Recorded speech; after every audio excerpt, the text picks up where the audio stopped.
All right, welcome to another episode of Comic Book Squares.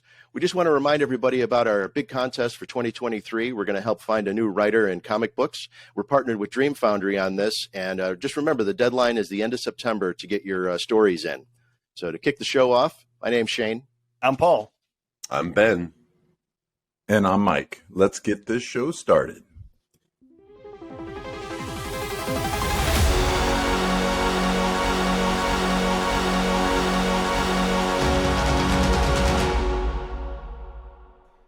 Well, welcome to another episode of Comic Book Squares. We've got another artist with us today. Ryan, why don't you tell us a little bit about yourself and about your book? Yeah, my name is Ryan Drost. I am the writer and creator of Stealth Hammer. It's an all-ages superhero adventure comic that takes place in a world of high-tech gadgetry and supernatural mythology, kind of related to Miss Marvel in a world of Mega Man meets Jim Henson's Creature Shop. Very cool. I loved it, man. I was reading through there. In fact, then my mind started going to ooh, he could do a whole other series on this character, or a whole other series on this character. They were really interesting characters. I don't know. I loved it. It was really fun. Thanks. Such a fun. Just even the first two issues, I'm hooked in there. Appreciate it. Yeah, it was fun too because I've heard from a lot of people, and it was kind of the intent behind it. Was the first issue is kind of like a throwback to Golden Age superhero type stories of just hero gets their powers, they're going on an adventure, they fight the bad guy, end of story. Then issue 2, we kind of tell you where we're really going with the story. I'm waiting for the backstory on Alexander Taylor. Oh yeah, so evil. Oh yeah, that definitely plays into. I have a whole backstory for him. To not revealing too much, but basically the idea is in the family legacy, there's always the one that is the guardian. And in her family, when it came to the brothers, there was 2, and he was the older. So you can imagine he felt he was the one entitled to everything. But things didn't play out. I'll have one of those. Yes. So. Hey, I'm the oldest. I'm not entitled. I mean, I'm the oldest too, but yeah. Probably the guy with the other siblings. Yeah. No. We're going to need to conduct another interview there. Says the guy with his own tattooing mug. Yeah, right. Yeah, right. I loved it. I thought it's really fun. We end up, part of the show is we end up reading so much really interesting, fun material. And a lot of the stuff we end up reading is more, I would skew more adult based. Yeah. And then this was really refreshing because it's definitely skewed younger, and I don't think that's a bad thing. I think having books that younger kids that are comfortable reading is a wonderful thing to get people involved in comic books. And I think you did a really amazing job with it. There's a lot of what I would call very comic booky kind of things where when they smash the table and there's the action lines and it feels like a traditional comic book. And that's what we're going for. Yeah, that's totally what we're going for. As you have heard, I know you guys have done plenty of interviews. I've done a podcast for years and done my share of interviews, and you always hear on these projects how, well, this is a love letter to everything that I enjoyed, and it's and unfortunately, it's completely true with this. So it's not to play into that cliche, but it really was a love letter to things that I've enjoyed with comic books over the years, and I've always loved. I've loved superheroes. I love world mythologies, which I pull a lot from. I love, the high-tech crazy stuff. In the first issue, we have that Volkswagen Beetle. And yes, that's a little nod to Bumblebee from the Transformers. And it turns into this big robot. And there's no way all those parts fit into that little Beetle. But that's okay. So it doesn't matter.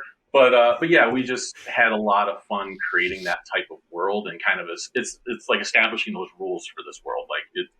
You can do anything you want in comics as long as you establish here are the rules that we are following. So exactly right. So Ryan, I had traveled over to your site and was reading kind of how kind of the backstory to the book and things like that. But for our listeners that possibly haven't made it to your site yet, can you give just a little synopsis of what that looks like for us? Yeah. So, well, I got long way into comics was obviously an avid comic reader most of my life, and then have done a podcast for like 12, 13 years now, and got to know a lot of comic creators and everything else. And much like how I got into, the reason I mentioned it is much how I got into podcasting is how I got into comics, which is I heard a lot of podcasters and was like, oh, I'd like to do that. And that's kind of what happened with comics. It was like, I've always been a storyteller. I've realized that late in life, like I've always been one to create these worlds and scenarios in my head and things like that. And took a lot of writing classes in school, almost minored in English writing because of how many I took, and had plenty of teachers that told me like, oh yeah, you've got something here. You've got a knack for this type of stuff. So finally it was just like, after 47 years now, like, yeah, let me try this. Although when I started, it was about 45. So, but yeah, so I got inspired also by a creator when it comes to the all ages side of it. I got inspired by a creator named Jami Taylor, who sadly we lost, who did a comic called Skyward. And it was an all ages fantasy adventure. It's one of my favorites. He sadly passed away pretty young in life. And that kind of inspired me. Like, he put himself out there, let me put myself out there. And that played a bit into doing the all ages part of it. But then I needed a topic. And my wife, for many, many years, has had the nickname of Stealth Hammer. Which is an awesome nickname to have. And she works as a graphic designer. At one place, she kind of won over a client with her one submission when her supervisor had submitted like 6. So when another submission was available, he sent an email to the company saying, look out for Stealth. And so that was her nickname for a little while. Then she worked at another place and she was in charge of brand compliance. So she was the one that had to lay the hammer down. So her boss says, well, I'm going to call you Hammer. And she's like, well, I already got a nickname. So she put the two together, called herself Stealth Hammer, and she's been that ever since. And we always joke that would make a really cool superhero name. Like, that's just a fun name. So we would talk about like what her powers would be, all that type of stuff. For one of her birthdays, I won't say which one to spare her. She's not standing behind you. Don't worry. She's not. She's very supportive. Smart man. Yes. You've been married 21 years, and that's not by accident. So I had her. I went to Baltimore Comic-Con and had an artist draw her as a superhero, and the original drawing that was done is on the Stealth Hammer webpage. And once I saw it, she loved it, of course. And once I saw it, I was like, okay, maybe we got something here. And how I relate it to a lot of people, not putting myself at this level, but you hear the mythology and the stories, legends of Paul McCartney waking up one day and having the song Yesterday in his head and how he wrote it out in like 15 minutes. It was kind of like that lightning in my head where it was like, second I decided I was going to do something with it, I could not write the ideas down fast enough. It was like, who's her family? Who's her friends? What's her powers? How'd she get her powers? Who are her enemies? What's her motivation? All of these things. And we were on vacation when this happened. And I'm like on my phone on a notepad, like typing up all these ideas so I don't forget any of them. And I think everything but one idea made it into the comic. Wow. Just because that one idea was just a little too much. But for now. Yeah, for now. But for me, it was always about story, and it's like what works in the story. And it's like, okay, if mythology and technology and stuff like that wouldn't have worked, and I was inspired by things I grew up with, like He-Man, Thunder the Barbarian, meshing those two worlds together. And if it couldn't work all together, I wasn't going to do it, but it worked. It just kind of all came together. But yeah, it all started from. I think I put in one of the books, we did a behind the scenes book for our first Kickstarter. And I put in the book, Walt Disney has often said it all started with a mouse. And I was like, mine all started with a nickname. So Nice. That's awesome. That's what you do, Shane, when you and the family go to Phoenix Fan Fusion every year. You guys get drawings at right? Yeah. The whole family? Absolutely. Yeah. That's, you we got take a comic book there, Shane. You should do it. I know, right? We have a sketchbook that we bring around to Artist Alley, and we look for one of the artists there, and we select that one and ask them to do a drawing of our family, because everybody else is doing Yeah, so I've got like 20 images in our sketchbook, and it's actually become really cool because the artists that we go down Artist Alley and talk to, they look through the book and they're like, oh, I know that person, that person, and they end up taking a lot longer to do a sketch for us, because they want to make it shine. Oh So, yeah, it's really cool. I do that myself. I try to get my sketchbook started with somebody that's like pretty good, because like a well-known name in some respects, so this way the next person that gets is like, okay, I gotta do at least as good as that. Right. Gotta step it up. Yep. Nice. Ryan, one question I wanted to ask was, it seems like you got a really great creative team there. You got some folks that you've known for a while. So I guess the question I would ask is, when you guys were creating the characters, obviously, it sounds like, Jami was the first character, but as the rest of the characters were kind of fleshed out, obviously, you had a lot of ideas rattling around. So as you were communicating with the other creators, are the characters now what they looked like when you first designed, like as you envisioned them in your head, or did that sort of develop? Was there like a little trial and error, like you kept tinkering a little? Yeah, excellent question. That a little bit of both, depending on the character. So Dr. Everett, which is her dad, is very close to how I envisioned him. Whereas a character like Watts the robot, that went through tons of ideas. Like Joel Jackson, my artist, who was just a godsend for me. Although maybe a nightmare for the colorist, as you can see in the background. There's so much going on in the background. But he would send me all these rough sketches of like, I gave him like a really rough idea. I think I told him like, I want the robot to kind of be like my R2-D2, where she's got all these gadgets that she can pull from and everything else. And I was like, but maybe a little bit more like BB-8, where she's round and can roll around and stuff. And so I if you can't tell, I'm a huge Star Wars fan. And so the Watts became kind of an incorporation of R2-D2, BB-8, and C-3PO, because she talks very proper and everything else. So yeah, he would send me all these things and then all these rough sketches of stuff, and I would be like, and I would like crop down to the one that I liked, and I was like, hey, let's run with this one. Yeah. And then he would go from there. So yeah, and inspirations came from so many different directions. And sometimes he would do something that would then inspire something. So to give you an example is the Labites, which are the little assistant droids of Dr. Everett. He was drawing sketches of how Dr. Everett would look in his style, because I had originally an artist named Alexander Scott who did the backup story in the first issue. She did a lot of the early work of the main characters. And so he was trying to draw it in his own style, and he drew Dr. Everett with this little robot on the shoulder. And I was like, oh, I really like that. Yeah. And he goes, yeah, I figured he'd have like this little assistant or something like that. I was like, let's go with that. Yeah. And then he drew the cover for me, and I look, and there's 8 robots on the cover, these little assistant robots. And I remember texting him going, Joel, I'm a writer and a storyteller. I have to come up with names for all 8 of these, personalities, why they're there, what their function is. So that's how the Labites were born, is because he drew a little robot on Dr. Everett's shoulder.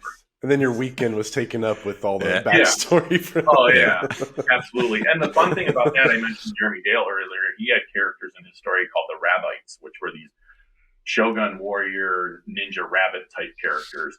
And so I played off of that name and called these the Labites, but more the computer side of it. So. Love it. Nice.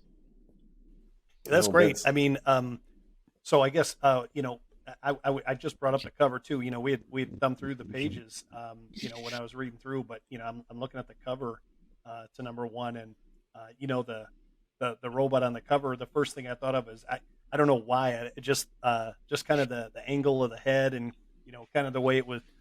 When you were mentioning the different Star Wars droids, the one that came to my mind was K2SO. The one. Oh the one from the Han Solo movie. Where that Lando had with him and all that, kind of the attitude, a little snarky. Yeah. That's what you need, a little snark out of your droid, right? Absolutely. Well, I get snark from a favorite character of mine to write, which is Ari the Elf. So he is so much fun to write. He is my Yoda type character. And He has his own way of speaking. Basically, if you pick up on it, he doesn't use articles. So like the and things like that are not in his vocabulary. His inspiration came from actually this guy right here. Oh, there you go. My wife and I went to Iceland for an amazing trip, and we were very blessed to go to that. And while we were in Iceland, they have a whole mythology around elves. And they look like that. So everyone's like, oh, it's a gnome. And so I played off of that in the second issue, too, where he gets called a gnome, and he takes that as an insult. And so I bought that. The goddess Aurora came from that trip to Iceland, because we were in a theater, and they were talking about the Aurora Borealis, and they were like, the goddess Aurora. And I was like, okay, that's going to be a character right there. And it's funny, because my wife's just like, your brain doesn't turn off with these things, does it? And I was like, no. Storing away all the info. And before anybody who sees the show, let me correct myself. It was K2SO is from Rogue One. I got my Star Wars. I didn't want to correct you. Other movies. Okay. I was like, I'm just going to go with it. It's okay. There was snarky droids in both, though. There was snarky droids in both. I love Alan Tudyk. Watching Resident Alien and all that. I loved him in everything. And so when he started, just being real like deadpan snarky, I'm like, that's what we needed, because we had C-3PO, who you wanted to push off a Tatooine cliff all the time. Yeah. Just Mr. Worry Ward. But so don't put anything in the comments. Back off. Or like Paul, this guy says he's a fan, but he didn't pick up on that. What's going on? Right. If you guys want to let Paul know about his mistakes, you can email him at. Yeah, that's right. Get it together, Paul. 1-800-eat-shit. That's my direct line. This is supposed to be a family show.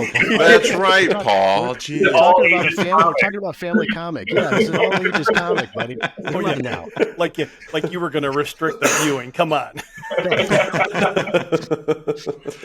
Okay, 1-800-eat-poop. Still 4 letters. Much better. That's right. That's much better, Paul. Oh my gosh. So, sorry. Go ahead, Mike. So I just had a real quick one, because Paul mentioned the covers, and I just wanted to ask Ryan. I think your variant cover for number 2 with Chrissy Zullo. Yeah. I love her work. I've sought out comics with her work because I absolutely love her style. How by chance did you grab a hold of her? So I am a huge fan of hers. Also, I have all of her like DC figures, statues that were done with her figures. I have prints of hers. I'm a huge fan of hers. And because I was a huge fan, I figured you don't ask, you don't get. So I reached out. I found an email address from her. I think on like an old, I don't know if it was like an old website that she had or something like that. But it was. I just emailed and was like, okay, we'll see what happens. And I told her, I was like, I sent her the first issue so she would know what it was, what the material was, and everything else. See if it was something she'd be interested in. And I just said, like, what is your rate? And would you be able to do this? And she emailed me back and she goes, I love this. I would absolutely love to do this. Here's the problem. She was like, I'm going to New York Comic Con. And she goes, I won't be able to do it until after New York Comic Con. Is that okay? And she goes, you mentioned when you were launching your Kickstarter and stuff like that. And I was like, that's fine. I don't, whenever you can do it, I am all for it. So and her rate was reasonable, and I was like, let's do this. And she could not have been nicer to work with. Like everything she seems to be online, super sweet, super nice, super excited to work on it. She would send me roughs and say, "Here's what I'd like to do. Is that okay with you, or do you prefer something more like traditional, like hero shot type thing?" I was like, "No, what you're doing is awesome." I was just thrilled to have her on there.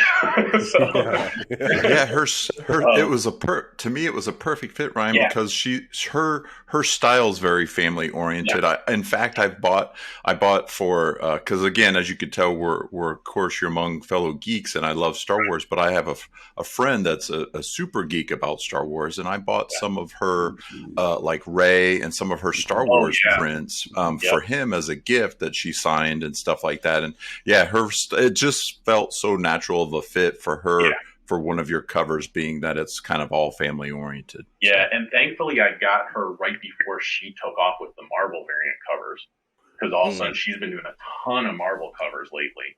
And I was like, oh, I got her at the right time. And I have been asked that many times, like, how did you get her? And I'm like, I just asked. Nice. But I do have it absolutely is all about timing. And I do have a list of other creators that I think would fit perfectly that I would love for variant covers. And I don't know what they charge and stuff like that. So that could price them out. I don't know. But for number 3, I would absolutely love to get David Peterson on it. Of Mouse Guard fame, because it's super detailed and I know what I want for the 3rd issue. So I would love to get Katie Cook on there for one. And I'm being a longtime fan of hers. Derek Laufman's another one who I've been a longtime fan of his artwork. So yeah, I have my grocery list of here's who I'd like to do covers for me. Or if they want to do more, if they want to do a backup story, I'll write them a backup story if they ever want to do that too. Nice. But you guys said there's plenty of characters I can write stories for. Oh, I bet. Yeah, for sure. No, I love the fact it was funny because I finished the first issue and I was like, I read both issues, right? But the 2 that you sent us, so I finished the first one. I'm like, man, I'd like to learn more about this grandmother character. She sounds like she'd be pretty cool. And then the second issue, we find out she was also, some sort of superhero. I'm like, well, now we need a full-on fleshed out story for her. That'd be fun. There will be in issue 5 if hopefully we get there. So I got the first 6 issues like completely mapped out, so I know where I'm going with every single issue. Issue 3, we will delve more into Ari's world and how he got to where he's at. So people that read issue 1 and 2, if they read issue 3, they'll see some similar story beat points, but they'll see it from his perspective and how he got there. But we'll also see more about the goddess and the Council of Elders and things like that. All taking place before that. Issue 4 then is her arriving in Iceland and a lot of action in that issue. And then issue 5 is kind of like a campfire scene where she's reading her grandmother's journal and she reads about her grandmother's first adventure. And that's where we start getting the flashback story to grandma and everything else. Yeah. So yeah, there's a lot to unpack. And they often say, like, I've heard this so many times, like, this is my first venture out into creating comics. And like, they often say like, okay, when you're starting out, write a 1 issue or a short story or something like that. Don't do a big epic saga thing. And I did the exact opposite of that. You know what, though, Ryan? I'll tell you, all the, most of the writer creators that we've spoken with, that's kind of the way they've done it. Like, they've had this entire saga in their brain. It was, it's the George Lucas thing, right? Yeah. I've got all 9 movies in my head, but I only got enough money, barely enough to make 1, and we'll see what happens. And then they made, lunch boxes and sweatshirts and stuff, and before you knew it, so yeah, I think it's a smart idea to have it planned out, because if it does catch fire, you've got it costs you nothing to lay it out. There's time, right? Yeah. Yep. But that's a great investment, because if the demand is there, you got to be ready, right? Yeah, absolutely. So it's a wise way to do it, to have it kind of planned out. I don't think there's anything more frustrating for a reader, and having read comics probably as long as all of us, that you read an issue and you're like, there's no way they got this planned out. This is what are they, and then you read the next, and then you read the next issue and you're like, what the hell just happened? What did they time jump a decade and forget to tell us? Like a J.J. Abrams on TV. Like he's like, I have this. This is a cool concept. I don't know how it's going to play out. You guys figure it out. I will tell you, with that in mind, because I hate that too, is the big thing with my comic is that everything happens for a reason. Everything is there for a reason. So when you're looking at page 1 of issue 1 and you see her in her room and there's all this stuff around her, stuff on the tables and stuff. Nice. All of those are there for reasons. That's whether awesome. They were there for reasons because I had it in the script or Joel drew it in there and it made me think of a reason why it's there. They're all there. And that's great. You get a little hint of that too, like, because in her room is a sword up on the wall. Mm-hmm. And then in issue 2, you kind of see who that sword might be belonging to. Right. And it is the sword you think it is. So I love it. Yeah. So no loose threads, like right? No loose threads. Right. Absolutely. Like everything Plant is there. those little Easter eggs. Yeah. Exactly. Yeah. I love it as a reader, but I wanted to create that same experience for someone that reads. Hopefully we get to like issue 10 or 12 or something like that. And they go, oh my God, that was in issue 1. Yeah. Like I saw that in issue 1. Like, I want that experience for someone. I want someone to go back and reread those issues and catch those things. And start pulling it out for you. Yeah. I shared something, for the Star Wars geeks. I shared something with Shane on the side a couple weeks ago. We were kidding around and, I was watching the Star Wars stuff and, FN 2187, right? Yeah. That's been used 3 other times. That was Princess Leia's like cell number. Yeah. Things like that. So it's funny how they keep coming up with these, the little things that nobody pays attention to until somebody goes, wait a minute, I think that's, but what's great about a comic book is, you can flip back and you go, there it is, Yeah. And that's why I needed an artist like Joel to work on this, because I needed someone that could do this all ages, cartoony style, but also could put a lot of detail into it. And that's, you don't see a lot of that nowadays with like, a lot of times there's just a plain background and stuff like that. And it's like wherever we can, you have to have those panels, of course, but where we could, we wanted to put things that people like. He even reached out to me the one time and was like, in the first issue, and he's like, what do you want the name of the judo studio to be? And I was like, oh, okay. And I sent him a message. And he goes, I knew you didn't want it just called such and such studio, like what John Smith's studio. I knew you had a reason for it. So it's called Kodama Studio. And if you know what Kodamas are, they are a spirit, in Japanese mythology, they're a spirit, a tree spirit type creature. So those will play in the future, and then people can go back and go, oh my God, that was the name of the studio. Nice. So there's things like that we planned in the second issue. You get to see the name of the town because you see the police station and it's Lioness. Yeah, I saw that. And Lioness, if you know your Arthurian legends, that is believed to be the last battleground of King Arthur. So that's going to play into the story at one point. So yeah, we're just kind of planting these things for people. Like it's just a fun adventure story, but then if you really want to look closer at it, those other things are there. That's awesome. That's awesome. I love it. Very cool. Yeah, that first panel in the bedroom. It's very good. Issue 1. I was you're looking around. I was like studying it. I was like looking at everything because we got it digitally, right? So I'm like zooming in. I'm like, okay, what is it? Because those are fun to like. Yeah. You're like trying to figure out like, ooh, is this going to play in? Like, what's going to happen here? Yeah. Well, and Joel is he threw in stuff there too that was just him, and it's hard even on a digital. Like you have to have like the large like file form to really see it. If you really zoom in, there's books in there that are related to Masters of the Universe because he's a big He-Man fan.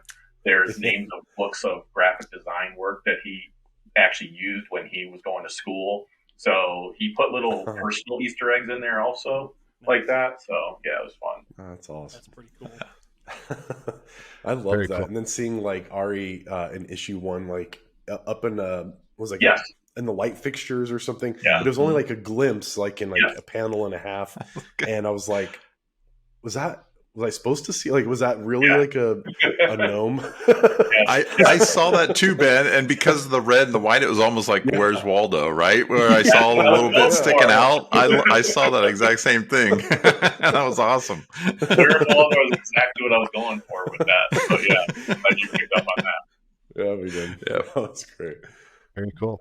Well, one thing I wanted to ask you about was as far as, marketing, this is your first, piece. How did you go about getting that out to the world and let people be aware of it? Yeah. So, like I said, I've done a podcast for like 13 years now. So that was helpful. Yeah. And to build an audience. So that helped quite a bit. And then it was really just getting on shows. So like for issue 1, I did quite a few shows. For issue 2, I probably did 2, if not 3 times as many podcast shows as I did for issue 1. Because if anyone's ever done Kickstarters or anything like that, crowdfunding, everyone wants to jump on issue 1. Not everyone wants to jump onto issue 2. So you have to work almost twice as hard, which is why I'm afraid of issue 3, because I'm like, I don't know if I have it in me. I think the one night I did 3 podcasts in the same night.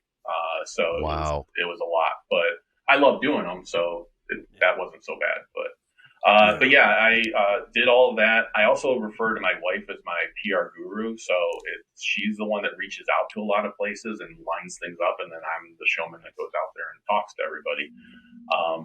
And we've gotten a lot of local support in the Cleveland area. I'm in a suburb of Cleveland, and we've thankfully had like local news pick it up. I had Cleveland Magazine picked it up and talked and had me in there. They actually just had me in December as one of the top books from 2022 that you should be reading. So to get a comic book in with novels was really cool. That's very cool. So it's stuff like that. Congratulations. And I had places just reach out. Like I had Good Morning Columbus contact me the one day and was just like, and I did reach out to them and she didn't reach out to them. It was just like, hey, we heard about this. We'd like to have you on the show. And then my artist is from Columbus, Ohio. So I was like, would you like to have him on there also? And they were like, yeah. And that was such a surreal experience because much unlike you guys, I can see all you guys. I couldn't see who I was talking to there. I saw the producer and that was it. And she would give like, okay, 1, 2, 3, go. And like, I could hear them and I could talk to them. My wife's watching it live online and she's just like, oh yeah, you look like you were just chatting with them. I'm like, I couldn't see them. I had no idea they were there. Wow. You don't know if they're scowling at your answers. Right. So our biggest thing now is as far as marketing, and I know you guys have interviewed quite a few people that run into the same thing, is like, okay, great success in Ohio. I've had my local comic shop that I've known for a number of years called Carol John's. They're pretty well known. They carried the comic and helped promote it too. But like now it's like, okay, I need to get outside of Ohio. Like I need to get. And I've reached out to several shops, and they go, "Okay, yeah, we're interested. Send us a digital copy." And you do, and then you never hear anything back, and you follow up, and you don't hear anything back, and it just stuff like that happens. And I'm reaching out to publishers, obviously, because we would love to have this picked up by somebody, because then I can tell more of those stories that I want more frequently, and really build this thing. So.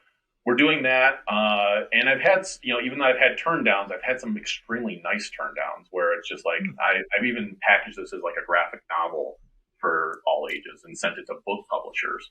Mm-hmm. And I've had a couple of them back out and say, we love this. However, our lineup for the next 4 or 5 years is already filled up. But they would say things like, I really like this because it has a commercial feel to it, like a commercial appeal. And they mean that in obviously a very positive way. Yeah. Like that this can appeal to a larger audience. So, so it's good to hear things like that, but you just need that one person to say yes. Yeah, right. It's weird with the not weird, but since we've been doing this show, we've been hearing more and more about those publishing schedules with the bigger publishers. Our episode that we just released, well, as of the day of this recording, his AJ O'Mason, he got a deal with IDW, but his book isn't coming out for like 2 years. Yeah, they signed the deal, but he has like 2 years or something until the book comes out. So it's crazy how those publishers. And I'll take that too. Like I don't care if they get to me, I'll be out in 10 years. I'll be like, okay, I'm going to start writing more stuff then. So as long as I know I got that. But and like you said, a lot of things can happen between now and then as well. But the other thing I'm doing, I'm going to be at Cleveland Fan Expo in March, so that'll be a good way to kind of talk with people and everything. And then the other thing I'm doing is through the website. We're building up a newsletter audience, so we'll start growing an audience that way. But we have only started that website in October of 2022, and we are growing it. So we just recently, I think in the last month, added the character section that you can find on there and learn more about the characters and everything. We're going to add like a section called the World of Stealthhammer, where you learn about the different locations and like I said, about the Council of Elders and things like that to kind of flesh out the world a little bit. So someone visiting the site can kind of learn about it before they commit to buying the issue. And then we're going to also put like a news area where interviews like this one, we can post it on there and people can watch the interviews and learn about us and the characters and everything else. And then we'll have a behind-the-scenes section to kind of show concept art and story behind that. One of the other things I want to do, because I'm the writer, and trust me, you don't want me drawing these characters. I'm an OP artist, but I'm not anywhere near the level that I would want this to be at. But as a writer, it's like, what can I do that doesn't cost me anything? I don't, I believe 1,000% in paying creators for what they're worth. And so I would never turn to Joel and say, can you just draw this for me? Right. Like, I want to pay him for his time. Now, he has offered at times, and I've been very thankful for that. But at the same time, like, I don't want to take advantage of that at all. So I was like, what can I do as a writer? So my thought is, and this goes back to, I think, what Paul said at the beginning of everything, was there's a lot of characters that can really have some stories there. So I was like, what if I do a page on the website where you can go and read some prose short stories of some of these other characters? Yeah. And so I'm going to start doing that in this year. And hopefully that'll start building an audience, because people can come and read a short story for free. And then maybe if they buy into that, they buy into the issue. So. Right. That's a great idea. Yeah, I think that's super smart. Super smart. Yeah. What can people? Yeah, that investment part. Yeah. What's the? Can you tell people what sites or sites they should be going to, the URL and everything? And we'll put that in the show notes and all that. Yeah, absolutely. So it's we made it as easy as possible for people. It's just simply stealthhammer.com. Nice. You go there and you get, we made sure that name was still available. We were shocked it was, but it's still out there. So we got it. It's ours now. And then we are on all the social media platforms. Well, most of them. We're on Twitter. We're on Instagram. We're on Facebook. I recently joined.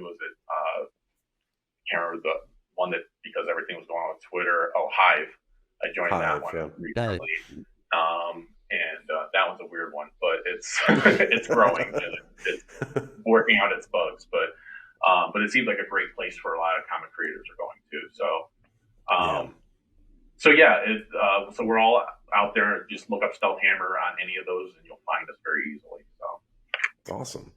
And to the viewers and listeners, check the show notes or the video description, and we'll have the links over to stealthhammer.com and as well as to their socials, so you can follow along and keep up with the story as it goes along. And we made it very easy, because if you go to stealthhammer.com and you're not sure about the other socials, they're all right there and they're clickable. So you just click. Very easy. Very nice. 6 buttons for you to see where they are. So there's an advantage to me working my regular job. I work in the marketing department, and my wife works as a graphic designer. So nice. She helps to make sure everything looks as pretty as it possibly can. So Very cool. Very cool. Well, this was fantastic. It was really great to meet you, and thanks for letting us read the book. It's really great stuff. Yeah, I appreciate it greatly, and I'm glad I caught your guys' show, like, to even be on it. Because now I've been watching all your episodes. So we apologize for nothing. No, I love it. That's one fun thing about doing this. I always find new shows that I'm like, okay, I like these guys. Let me watch more of them. So nice. No, I'm glad you guys reached out. This was awesome. Yeah, love the books. Yeah, man. Great work. Great work. Yep. Well, thanks again for tuning in. This was another great episode. Why we love learning about new artists that are out there and all the work they're creating. Please hit the like, subscribe, and notification bell so we keep bringing you content like this, and we'll see you on the next one.